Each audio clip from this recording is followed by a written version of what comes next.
Hello everyone, welcome to Tamil Aspirants Club. So my name is Jagan Raja. So நான் வந்து MTS 2022 and 2023 வந்து clear பண்ணியிருக்கேன். 2022ல என்னோடய mark வந்து that is raw score 111 and 2023ல வந்து 122. So 111 வந்து raw score.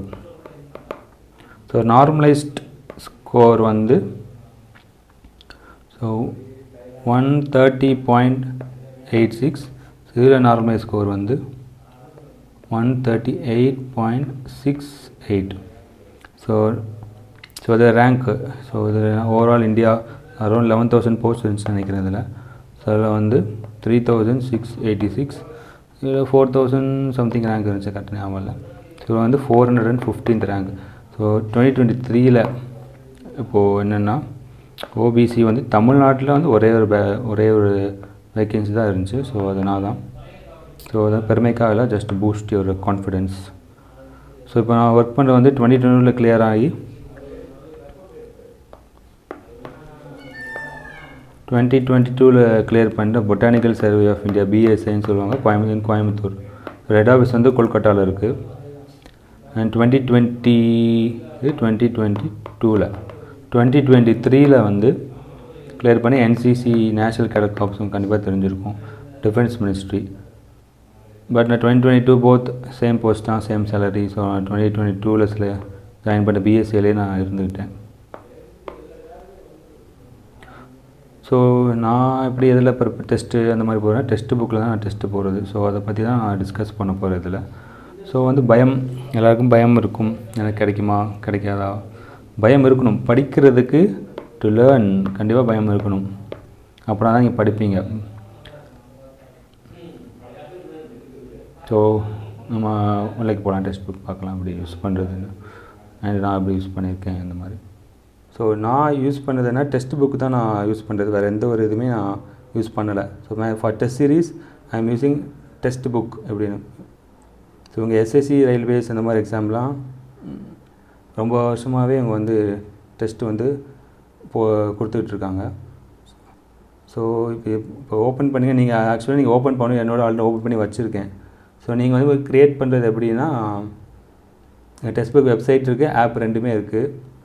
நீங்கள் வெப்சைட் போட்டு போனீங்கன்னா கெட் ஸ்டார்டட்னு ஒன்று இருக்கும். அதில் வந்து உங்கள் நம்பர், இமெயில் ஐடி, உங்கள் டீட்டெயில்ஸ்லாம் கொடுத்துட்டிங்கன்னா நீங்கள் ஓடிபி வச்சு எப்போவுமே நீங்கள் பண்ணிக்கலாம். உங்கள் நம்பர் கொடுத்தீங்கன்னா ஓடிபி வரும், அதை வச்சு நீங்கள் வந்து லாகின் பண்ணிக்கலாம் எப்போவுமே. ஸோ நெக்ஸ்ட்டு இப்போ வந்துட்டு first main page. So live class போய்ட்டுருக்கோம், live test. So free quiz, previous question இங்கே இருக்குது. So previous question paper. So இது வந்து ஆல்ரெடி டெஸ்ட்டு வந்து ஆட் பண்ணி வச்சுருக்கேன். ஸோ அதுவே காட்டுது. ஸோ இதுக்கு முன்னாடி என்னென்னா, இவங்ககிட்ட வந்து நீங்கள் பாஸ் வாங்கணும். பாஸ் இருக்குது, பாஸ் ப்ரோ 2 இருக்குது. ஸோ என்ன கேட்டிங்கன்னா, நீங்கள் பாஸ் ப்ரோ வாங்குறது தான் பெஸ்ட்டுன்னு சொல்வேன் நான். பிகாஸ் நீங்கள் பாஸ் ப்ரோ வந்து 450 சம்திங் தான் இருக்குது. ஸோ 1000 days வரும், ஆல்மோஸ்ட் மோர் தென் 3 years உங்களுக்கு கிடைக்கும். ஸோ இதை வந்து டெக்ஸ்ட் புக்கை ப்ரொமோட் பண்ணுறது அப்படி எந்த வீடியோவும் கிடையாது. ஸோ நான் வந்து ஜஸ்ட்டு வந்து இதை வச்சு தான் படித்து வந்திருக்கேன். ஸோ இதை பற்றி நான் வந்து என்னோடய view, I am sharing my views about this.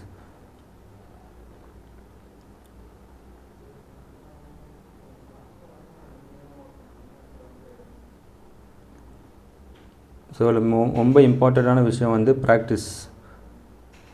So இதில் வந்து தனித்தனியாகவே GK, aptitude, current affairs, reasoning, English, science எல்லாமே உண்டு. ஸோ வந்து நீங்கள் படிக்கவே இல்லை அப்படின்னாலுமே நீங்கள் வந்து ஃபஸ்ட்டு என்ன பண்ணணும், நீங்கள் படிக்கவே இல்லை, ஐம் ஃப்ரெஷர் அப்படின்னு சொல்ல படித்தவங்க இது பண்ணலாம். ஸோ உங்களோட நீங்கள் எப்படி நீங்கள் ப்ரிப்பேர் பண்ணியிருக்கீங்க இந்த மாதிரி தனியாக வந்து ஜஸ்ட் என்வாயன்மெண்ட் கிளிக் பண்ணி தான் இந்த லெவல் அப்படி கொடுத்துருக்காங்க பார்த்தீங்களா. இந்த ஒவ்வொரு டாபிக் தனித்தனியாக வச்சுருக்காங்க, எல்லாத்துக்குமே அப்படி தான் இருக்கும், தனித்தனியாக இருக்கும். இப்போ நீங்கள் எதுவுமே படிக்கலை அப்படின்னா ஃபஸ்ட்டு நீங்கள் பண்ண வேண்டிய விஷயம் ஃப்ரீ குவிஸ்ன்னு ஒன்று இருக்கும் இங்கே. ஸோ இதில் வந்து இது வந்து வேறு, இது நம்ம என்ன எக்ஸாம் வேணுமோ அதை நீங்கள் சூஸ் பண்ணிக்கலாம். ரயில்வேஸ். ஸோ இப்போ நம்ம எஸ்எஸ்சி தான் பார்க்குறோம், பிரதானமாக எம்டிஎஸ்க்கு தான் சொல்கிறேன். So not for CHSL or CGL, this for MTS. Because MTS pattern different, CGL, CHSL is totally different. எஸ்எஸ்சிக்கு பேட்டர்ன் இப்போ 2022ல் வந்து மாற்றிருக்காங்க. ஓகே, ஸோ அப்படி இருக்கும்போது நீங்கள் எப்படி என்ன ஃபாலோ பண்ணணும் அப்படின்னா just telling. So GK English இது ரெண்டுமே வந்து 25 இட்ஸ் ஸ்கோரிங் பேப்பர். இதில் தான் நீங்கள் கான்சன்ட்ரேட் பண்ணணும், particularly for MTS. Next maths and reasoning, aptitude and reasoning, அதுவும் வந்து நீங்கள் ரொம்பலாம் கான்சன்ட்ரேட் பண்ண வேணாம். எம்டிஎஸ் படிக்கிறீங்கன்னா, மற்றது படிக்கிறீங்கன்னா கண்டிப்பாக 4மே கான்சன்ட்ரேட் பண்ணணும். ஸோ நீங்கள் வந்து ரெண்டுமே சேர்த்து 12 கொஸ்டின்ஸ் குவாலிஃபைங் பேப்பர்னால 12 கொஸ்டின்ஸ் நீங்கள் கரெக்டாக போட்டாலே போதும். அதுபோக நெகட்டிவ் மார்க்கு இது கிடையாது. ஸோ நீங்கள் வந்து எல்லா 40யுமே நீங்கள் அட்டன் பண்ணலாம். எல்லா கொஸ்டினுமே நீங்கள் அட்டன் பண்ணிட்டீங்கன்னா 12 கொஸ்டின் கரெக்டாக இருந்தால் கூட போதும், நோ நெகட்டிவ் மார்க். நீங்கள் எல்லாமே ஃப்ளூக்கில் கூட போடணும்னா அது உங்கள் இஷ்டம். நீங்கள் கான்சன்ட்ரேட் பண்ண வேண்டியது வந்து ஜிகே அண்ட் இங்கிலீஷ் 25 ஒரு கொஸ்டினுக்கு வந்து 3 mark, negative mark 1 mark. So நீங்கள் பார்த்து தான் போடணும். நீங்கள் இங்கிலீஷ் வந்து இதில் வந்து நீங்கள் வந்து 25க்கு 25 நீங்கள் எடுக்கலாம். So please wait.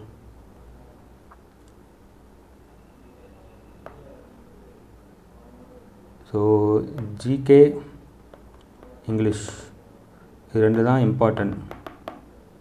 So aptitude and reasoning just qualifying paper, அது ரெண்டு தான் வந்து நீங்கள் நம்ம வந்து கான்சன்ட்ரேட் பண்ணணும். So GK 25 marks and English 25 marks. அதில் இங்கிலீஷ் வந்து 25 to 25 நீங்கள் வாங்கலாம். நான் அதை வாங்கியிருக்கேன், அதனால் நான் சொல்கிறேன். 25 வரைக்கும் வாங்கலாம், ஈஸியாக வாங்கலாம். பிகாஸ் வந்து எப்படி சொல்கிறேன்னா, இப்போ ஜிகே கஷ்டமாக கேட்டாங்கன்னா இங்கிலீஷ் கண்டிப்பாக ஈஸியாக கேட்பாங்க. ரெண்டுமே கஷ்டமாக வந்து கேட்குறது வெரி வெரி ரேர். ரெண்டுமே கஷ்டமாக கேட்டால் நீங்கள் நல்லா படிச்சிருக்கீங்கன்னா உங்களுக்கு லக். அது எப்படி சொல்கிறேன்னா, இப்போது எல்லாருமே வந்து ஈஸியாக போகணும் அப்படின்னு எதிர்பார்த்துட்டு போவாங்க. இப்போ நல்லா ப்ரிப்பேர் பண்ணாங்க, எப்படி நாள் போனாலும் நான் வாங்குவேன் அப்படின்னு ஒரு சில பேர் இருப்பாங்க. அவங்க எப்படி அப்ரோச் பண்ணலாம், எக்ஸாம் அப்ரோச் பண்ணுவாங்க அப்படின்னா 150, இப்போ 50னா இன்ட்டு 3 போட்டிங்கன்னா 150 மார்க்ஸு. ஸோ அவங்க வந்து 110 வாங்குறாங்கன்னு வச்சுக்கலாம். நார்மலைசேஷன் ஒன்று இருக்குது. இப்போ இந்த பேட்ச் வந்து கஷ்டமாக இருக்குது அப்படின்னா எல்லாருமே கம்மியாக தான் வாங்கியிருப்பாங்க மார்க்கு. ஸோ நார்மலைசேஷன் கூட வரும். ஈஸியாக தான் எல்லாம் நல்லா பண்ணியிருப்பாங்க, ஸோ நார்மலைசேஷன் கம்மியாக தான் வரும். ஓகே,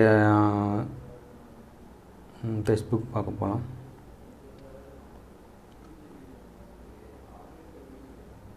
ஸோ இப்போ எஸ்எஸ்சி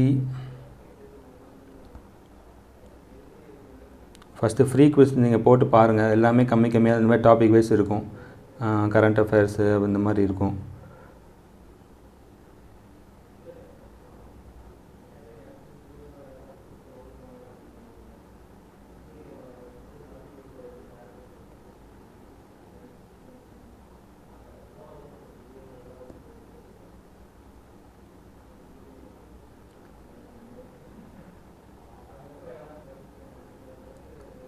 இப்போ உங்கள் டாபிக் வைஸ் நீங்கள் பார்க்கணும் அப்படின்னா நீங்கள் ஜிகே அண்ட் சிஏ இந்த மாதிரி இருக்குது பார்த்தீங்களா.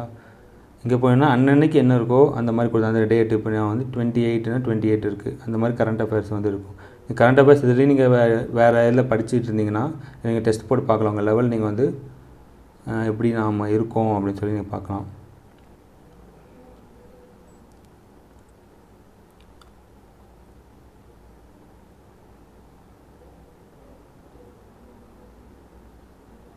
இப்போது டெஸ்ட் சீரீஸ் எப்படி டெஸ்ட்டு போடுறது அப்படின்னு. ஸோ நான் வந்து ஆல்ரெடி நான் ஆட் பண்ணியிருக்கேனால ஆல்ரெடி எனக்கு காட்டுது. இப்போ இல்லை அப்படின்னா நீங்கள் போயிட்டு என்ன டெஸ்ட்டு வேணுமோ நீங்கள் டைப் பண்ணிட்டீங்கன்னா அதுவே வந்துடும். அது பிரச்சனை இல்லை. இப்போ எஸ்எஸ்சி வேணும் அப்படின்னா எஸ்எஸ்சி அப்படின்னு போட்டு சும்மா சர்ச் கொடுத்தீங்கனாலே அதுவே வந்துடும். ஸோ என்னெல்லாம் வேணுமோ நீங்கள் ஆட் பண்ணிக்கலாம். இப்போ சிஜிஎல்னு இருக்குது பார்த்தீங்களா. இப்போ வியூ டெஸ்ட் சீரிஸ் போயிட்டு இது வந்து சும்மா ஜென்ரலாக இங்கே வந்து பாஸ் வாங்கினா தான் இது வரும். நான் சொல்லிடுறேன் ஃபஸ்ட்டு. பாஸ் வாங்கினா தான் வரும். பாஸ் ப்ரோ வாங்க, நார்மல் பாஸ் வாங்காதீங்க. அப்படின்னா ப்ரீவியஸ் இயர் கொஸ்டின் பேப்பர் உங்களுக்கு வராது. ஸோ உங்கள் ப்ரீவியஸ் இயர் கொஸ்டின் பேப்பர் இருக்குது, எல்லாமே தனித்தனியாக இருக்குது. இந்த மாதிரி நீங்கள் டெஸ்ட்டு போட்டு பார்த்துக்கலாம். உங்களுக்கு ஏதாவது டவுட் இருந்துச்சுன்னா நீங்கள் கமெண்ட்ஸில் போடுங்க, ஆன்சர் பண்ணுறேன். ஸோ இது ஜென்ரலாக அவுட்லைனாக காமிக்கிறேன் இப்போது. ஸோ அதை எப்படி நீங்கள் யூஸ் பண்ணணும் அப்படின்னா இந்த மாதிரி ஆட் கொடுத்துட்டீங்கன்னா உங்களோட லாகின் உங்களோட அக்கௌண்ட்டில் வந்து ஆட் ஆயிரும். ஸோ ஃபஸ்ட்டு நீங்கள் செய்ய வேண்டியது தனித்தனியாக போட்டு பாருங்கள். நீங்கள் எப்படி இருக்கிறீங்கன்னு உங்களுக்கு தெரியும். நீங்கள் படிக்கலை அதெல்லாம் செகண்டரி. தனியாக டெஸ்ட்டு போட்டு பாருங்கள். தனித்தனியாக எந்த செஷன் நீங்கள் வந்து ஸ்ட்ராங்காக இருக்கீங்க வீக்காக இருக்கீங்கன்னு உங்களுக்கே ஒரு ஐடியா கிடைக்கும். அப்போ நீங்கள் படிக்க உங்களுக்கே தெரியும் எது நான் ஸ்ட்ராங்காக இருக்கேன் இல்லை வீக்காக இருக்கேன். டெஸ்ட்டு கண்டிப்பாக நீ போட்டே ஆகணும். நீங்கள் அன்றைக்கி படிக்கிறீங்களோ இல்லையோ அது செகண்டரி. டெஸ்ட்டு நீங்கள் போட்டே ஆகணும். டெஸ்ட்டு போட தான் நீங்கள் எந்த லெவல் இருக்கீங்கன்னு தெரியும். உங்களால் உங்களை அனலைஸ் பண்ண முடியும். டெஸ்ட்டு போட்டால் மட்டுமே தான் அனலைஸ் பண்ண முடியும்.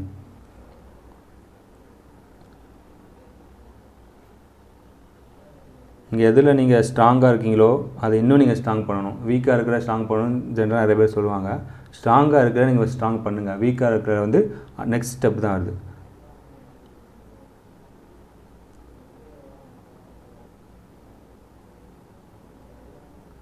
இந்த மாதிரி எக்ஸாம்ஸ் போனீங்கன்னா உங்களுக்கு என்ன எக்ஸாம் வேணுமோ அதை நீங்கள் செலக்ட் பண்ணிக்கலாம். இப்போ எஸ்எஸ்சி இவ்வளோ எக்ஸாம் இருக்குது. நம்ம எம்டிஎஸ்னால் எம்டிஎஸில் போயிட்டு ஸோ இவ்வளோ இது எல்லாமே இருக்கும். ப்ரீவியஸ் கொஸ்டின் பேப்பர் இந்த மாதிரி எல்லாமே இருக்கும். நீங்கள் எப்படி போனால் வழக்கமாக போகிறத பார்த்து டெஸ்ட் சீரிஸ் பார்த்து அப்படி நம்ம நேராக போய்க்கலாம். ஸோ நான் ஆல்ரெடி அட்டன் பண்ணதில் நான் உங்களுக்கு காமிக்கிறேன். இந்த மாதிரி தனித்தனியாக நான் போட்டிருக்கேன் பார்த்தீங்களா? அந்த மாதிரி தனித்தனியாக நீங்கள் போடலாம். எல்லாம் ப்ரீவியஸ் இயர் கொஸ்டின். இதெல்லாம் ப்ரோவில் தான் இருக்குது. ப்ரீவியஸ் இயர் கொஸ்டின் ப்ரோவில் தான் இருக்கும். நல்லா கேட்டுக்கோங்க. ஸோ ரேண்டமாக டெஸ்ட் எடுக்கிற எஸ்எஸ்சி ஃபுல் எம்டிஎஸ். ஸோ இதில் போனீங்கன்னா சொல்யூஷன் அனாலிசிஸ் எக்ஸாம் முடிச்சிட்டேன்னா உங்களுக்கு ரேங்க் காட்டுது பார்த்தீங்கன்னா மார்க் 150க்கு 124 ரேங்க் காட்டுது. ஸோ உங்களுக்கு வந்து ஒரு ஐடியா கிடைக்கும். நம்ம இத்தனை பேரில் 58,000 போட்டிருக்கு. ஆனால் நாங்கள் எழுதும்போது அப்ளை பண்ணவங்க 55 lakhs அப்ளை பண்ணாங்க 2022. அட்டன் பண்ணி அரௌண்ட் 35 lakhs அட்டன் பண்ணாங்க. அனாலிசிஸ் கிளிக் பண்ணால் எதில் நம்ம தப்பு விட்ருக்கோம் எதில் வீக்காக இருக்கும்னு தெரிஞ்சிடும். So rank score attempted accuracy percentage. நமக்கு அக்யூரேசி தான் முக்கியம். பர்சன்டேஜ் வந்து அந்தளவுக்கு முக்கியம் இல்லை. அக்யூரேசி ரொம்ப ரொம்ப முக்கியம்.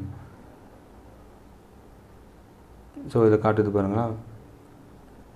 இப்போது இங்கே வந்து இங்கே 150 எடுத்திருக்காங்க அப்படின்னு சொல்லி உங்களுக்கு டவுட் வரலாம். இவ்வளோ எடுப்பாங்கன்னா இப்போல்லாம் எடுக்கிறதுக்கு வந்து சான்ஸ் ரொம்ப கம்மி. ஏன் அந்த ரேங்க்கு வந்திருக்கு அப்படின்னா இவங்க வந்து டெஸ்ட்டு வந்து ரிப்பீட்டடாக போட்டிருப்பாங்க அவங்களுடைய பெர்ஃபார்மன்ஸை கூட்டுறதுக்கு. ஸோ அப்படி நல்லா படித்து திருப்பி செகண்ட் டைமோ தேர்ட் டைமோ ஃபுல் மார்க் வந்துடும். ஸோ வந்து அதே மாதிரி நம்ம ரிப்பீட் பண்ணிட்டே இருக்கும். என்ன தப்பு நீங்கள் பண்ணியிருக்கீங்கன்னு உங்களுக்கு தெரியும் அனலைஸ் பண்ணும்போது. ஏன் அந்த தப்பு வந்திருக்கு, எதனால் வந்திருக்கு அப்படி சொல்லி அனலைஸ் பண்ணால் தான் நீங்கள் வந்து அதை இம்ப்ரூவ் பண்ண முடியும். சும்மா எக்ஸாம் போட்டுட்டு இந்த மார்க் பார்த்துட்டு போனால் ஒன்றும் செய்ய முடியாது. ஸோ உங்களுடைய ப்ரிப்பரேஷன் ஸ்ட்ராட்டஜி கரெக்டாக இருக்கணும். ஸோ அட்டெம்ப்ட் டெஸ்ட்டு போட்டு இந்த மாதிரி காமிக்கும். டெக்ஸ்ட் புக்கில் என்ன வருதுன்னா அப்படியே என்ன ஃபார்மேட்டில் அங்கே வருமோ அதே மாதிரி தான் இங்கேயும் வரும். So no problem for that.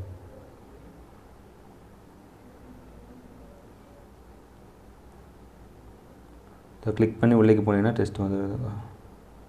Next so language select பண்ணும். ஸோ தமிழ் நிறைய பேர் தமிழ் இருப்பீங்க. ஸோ தமிழில் நிறைய பேர் டிஎன்பிசி தான் படிப்பாங்க. ஸோ 13 லாங்குவேஜ் இருக்குது. தமிழில் வந்து சென்ட்ரல் கவர்மெண்ட் நிறைய ஆப்பர்ச்சுனிட்டிஸ் இருக்குது.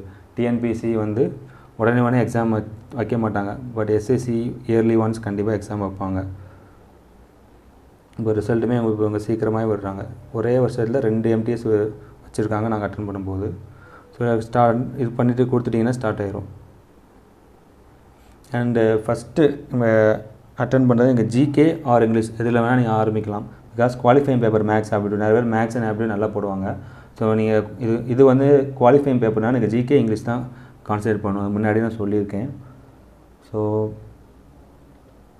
இப்போ நீங்கள் டாபிக் வைஸ் போனாலும் கரெக்ட் தான். இங்கிலீஷ் வந்து நீங்கள் டாபிக் வைஸ் வந்து இங்கே ஆல்ரெடி டிஏசியில் வந்து வீடியோஸ் நிறைய போட்டிருக்காங்க. ஸோ நீங்கள் கிராமட்டிக்கலாக வந்து கொஞ்சம் ஸ்ட்ராங்காக இருக்கணும். ஸோ அப்போ 4 ஆப்ஷன்ஸ் இப்போது ஒரு எக்ஸாம் இருந்தால் கண்டிப்பாக 4 ஆப்ஷன்ஸ் இருக்கும் சொல்யூஷன்ஸ்.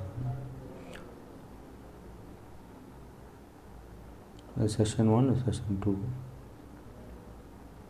ஸோ இதில் உங்களுக்கு அந்த ப்ராப்ளம் வராது. செஷன் 1 நீங்கள் மேக்ஸும் ரீசனிங் முடித்தா தான் நீங்கள் அதில் போக முடியும். ஜஸ்ட்டு நீங்கள் ஒரு 12 மார்க்ஸ் வாங்கினாலே போதும். அதுக்காக 12 வாங்கணும்னு சொல்லி நீங்கள் படிக்காதீங்க. நான் சொல்லி மினிமம் குவாலிஃபைங் பேப்பர்னால மினிமம் அதுக்காக நான் 12ன்னு சொல்கிறேன். ஸோ செஷன் 2 ஸோ ஆல்ரெடி வந்து நான் அட்டென்ட் பண்ணியாச்சு. இங்கே திருப்பி ஒரு வேளை தப்பு இந்த கொஸ்டின் தப்பு நீங்கள் திருப்பி இன்னொரு டைம் அட்டன் பண்ண நினைக்கிறீங்களா இங்கே ஆன்சர் நீங்கள் எதாவது கிளிக் பண்ணி தான் வரும். இல்லை டேரெக்டாக சொல்யூஷன் தான் பார்க்கணும் அப்படின்னா டேரெக்டாக வியூ சொல்யூஷன் ஆன்சரோடு வந்துடும். ஸோ கீழே இவ்வளோ எக்ஸ்ப்ளனேஷன் கொடுத்துருப்பாங்க. ஸோ இது இவ்வளோ எக்ஸ்பிளைன் கூட ஒரு நல்ல விஷயந்தான். ஸோ இப்போ 4 ஆப்ஷன் இருக்குது. உங்களுக்கு வந்து இன்னொரு பயோடசிட்டி ஆஃப் ஹோப் கொடுத்தாங்க பேரக் ஒபாமா அப்படிங்கிற ஆன்சர். ஸோ உங்களுக்கு வந்து தெரியலை ஐடியாவே இல்லை அப்படின்னா எலிமினேஷன் மெத்தட்னு சொல்லுவாங்க. ஸோ ஜென்ரலாக நீங்கள் எங்கே படித்தாலும் சரி எந்த இன்ஸ்டியூட் போனாலும் சரி சொல்கிற ஒரு மெத்தட் எலிமினேஷன் மெத்தடு. அது இதுக்கு விட வந்து ஜிகே இங்கிலீஷை விட உங்களுக்கு வந்து மேக்ஸ் ரீசனிங் வந்து மேக்ஸ் முக்கியமாக ஆப்டிடியூடில் வந்து இதான் பயங்கரமாக ஹெல்ப் பண்ணும். நீங்கள் இது வந்து எங்கேயாவது 3 இது உங்களுக்கு தெரிஞ்சிருச்சு, இது வந்து கண்டிப்பாக இருக்காது. இரலவெண்ட்டாக 4 ஆப்ஷன்ஸில் 3 இரலவெண்ட்டாக இருந்தால் ரொம்ப ஈஸி. பட் ஒரு சில டைம் கொஸ்டின் பேப்பர் டஃப்பாக கேட்கணும் அப்படின்னா 4மே ரொம்ப சிமிலராக இருக்கிற மாதிரி கேட்பாங்க. நிறைய இதில் அப்படி கேட்டிருக்காங்க. எம்டிஎஸில் அந்த அளவுக்கு ரொம்ப டஃப் பண்ண மாட்டாங்க. தென் இப்போது எக்ஸாம்பிள் மேக்ஸு செஷன் 1ல் இப்போ ஒரு சில கொஸ்டின் வந்து ரொம்ப லென்த்தியாக இருக்குது அப்படின்னா உடனே போய் அதை வந்து நான் ஆர்டராக தான் போகணும் அப்படின்லாம் போய் ட்ரை பண்ணுங்க. டக்குனுக்கு கிளிம்ஸ் நீங்கள் பாருங்கள், உங்களால் முடியும், இந்த கொஸ்டின் இப்போ இருக்குது, உங்களால் முடியும்னா டக்கு நீங்கள் சால்வ் பண்ணி போட்டுருவீங்கன்னா அதை போய் ஃபஸ்ட் அட்டன் பண்ணுங்கள். இல்லைனா நீங்கள் மார்க் பண்ணி வச்சுட்டு திருப்பி கடைசியில் வந்து நீங்கள் அட்டன் பண்ணிக்கலாம். செஷன் 1நாலும் சரி, செஷன் 2நாலும் சரி, எல்லாத்தையும் இது நீங்கள் பழக்கமாக வச்சுக்கோங்க. ரொம்ப ரொம்ப நல்லது.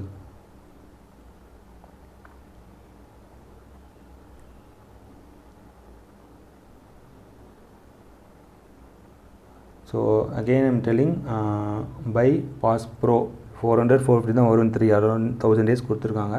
பாஸ் ப்ரோ வாங்கி அதை சால்வ் பண்ணுங்கள் ப்ரீவியஸ் கொஸ்டின் பேப்பர். ஃபஸ்ட்டு வந்து படிக்கிறதுக்கு முன்னாடி ஜஸ்ட் ஃப்ரீ கொஸ்டின் நம்ம 10 கொஸ்டின் 15 கொஸ்டின் இருக்கும். ஃபஸ்ட்டு சும்மா சால்வ் பண்ணி பாருங்கள், உங்களுக்கு தெரியுதா தெரியலையான்னு ஃபஸ்ட்டு உங்களே பார்த்துக்கோங்க. அப்புறம் வந்து நீங்கள் படிக்க ஸ்டார்ட் பண்ணோடனே ஃபுல் டெஸ்ட் ஒரே தடவை நீங்கள் போட்டு பாருங்கள். கம்ப்ளீட்டாக நீங்கள் எங்கே இருக்கீங்கன்னு தெரியும். போட்டுட்டு மார்க் கம்மியாக இருக்குன்னு பயப்படவே வேணாம். நீங்கள் படிக்க வந்து கண்டிப்பாக இன்க்ரீஸ் உங்கள் மார்க் கூட்டிகிட்டே தான் போகும். ஒரு குறிப்பிட்ட லெவல் வரைக்கும் உங்கள் மார்க் வந்துடும். எக்ஸாம்பிள் வந்து இப்போ 110 எக்ஸாம்பிள் சொல்கிறேன்னா உங்களுக்கு 115 கட் ஆஃப் வருது அப்படின்னு பார்த்தீங்கன்னா அது 110 105 வரைக்கும் வந்துடும். அந்த கூடுதலாக இருக்க 5 மார்க் 10 மார்க் அது கூட தான் நீங்கள் வந்து ஒர்க் பண்ணணும். 3 months வந்து ரொம்ப ரொம்ப கூடுதலான டைம். 2 months படித்தா போதும். சைடில் நீங்கள் டெஸ்ட் போட்டுகிட்டே இருந்தீங்கன்னா 2 months நீங்கள் ஃபுல்லாக கவர் பண்ணிடுங்க. இந்த புக்கு அப்படி ஃபாலோ பண்ணுறதா இருந்தால் என்ன கேட்டிங்கன்னா, நான் ஃபாலோ பண்ண ஒரே புக் லூசன் மட்டும்தான். கம்ப்ளீட்டாக லூசன் மட்டுமே படித்து டெஸ்ட் புக் மட்டுமே வச்சு டெஸ்ட்டு வந்து கண்டினியூஸாக ஒரு நாளைக்கு வந்து எப்படி சொல்கிறது, நான் செஷன் வைஸ் தான் டெஸ்ட் போடுவேன். இங்கிலீஷ்க்குன்னா இங்கிலீஷ் மட்டுமே ஃபுல் டெஸ்ட்டு ஒரே ஒரு டெஸ்ட் தான் போடுவேன் ஒரு நாளைக்கு. ஒவ்வொருத்தவங்களும் மாறும். இது என்னோடய ஸ்ட்ராட்டஜி. ஃபுல் டெஸ்ட் 1 or 2 தான் போடுவேன். தனித்தனியாக செஷன் வந்து ஒரு இங்கிலீஷ் இருக்குன்னா ஒரு 200-300 கொஷின்ஸ் தான் டெய்லியும் போடுவேன். English and GK. மேக்ஸ் வந்து நான் வந்து தொடலை, ஜஸ்ட்டு பாஸ் பண்ண போதும் அப்படின்னு சொல்லி தான் வச்சுருக்கேன். ஸோ அப்படி தான் படித்தேன். ஸோ ஜிகேக்கும் இங்கிலீஷ்க்கும் நான் பயங்கர எஃபர்ட் போட்டு கன்சிஸ்டண்ட்டாக ஒரு நாளைக்கு வந்து 25 கொஸ்டின், அது 25க்கு எவ்வளோ டெக்ஸ்ட் புக்கில் இருக்கோ நான் தேடி நான் போட்டுகிட்டே தான் இருந்தேன். ஸோ அதனால் தான் என்னால் வந்து 25 எடுக்க முடிஞ்சு இங்கிலீஷில். ஸோ ஜிகே வந்து ஒரு 21-22 வரைக்கும் எடுத்துடலாம். 20 வரைக்கும் ஈஸி தான். நீங்கள் எல்லாம் படித்தா 20 வரைக்கும் வெரி வெரி ஈஸி. ஸோ அந்த 5 கொஸ்டின்ஸில் அவங்க வந்து கண்டிப்பாக இரலவெண்ட்டாக வந்து கரண்ட் அஃபேர்ஸ் சம்மந்தமே இல்லாமல் கொஸ்டின் 2 கண்டிப்பாக வச்சுருப்பாங்க இல்லையா. ஸோ அதை டஃப் பண்ணுறதுக்காக தான். ஸோ அது நம்ம ஒன்றும் பண்ண முடியாது. ஸோ ஆனால் 22-23 வரைக்கும் ஈஸியாக போட்டுடலாம்.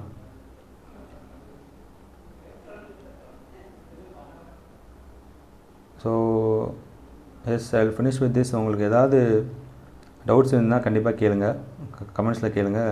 We will explain you. So thank you. I think it'll be useful. Thank you very much.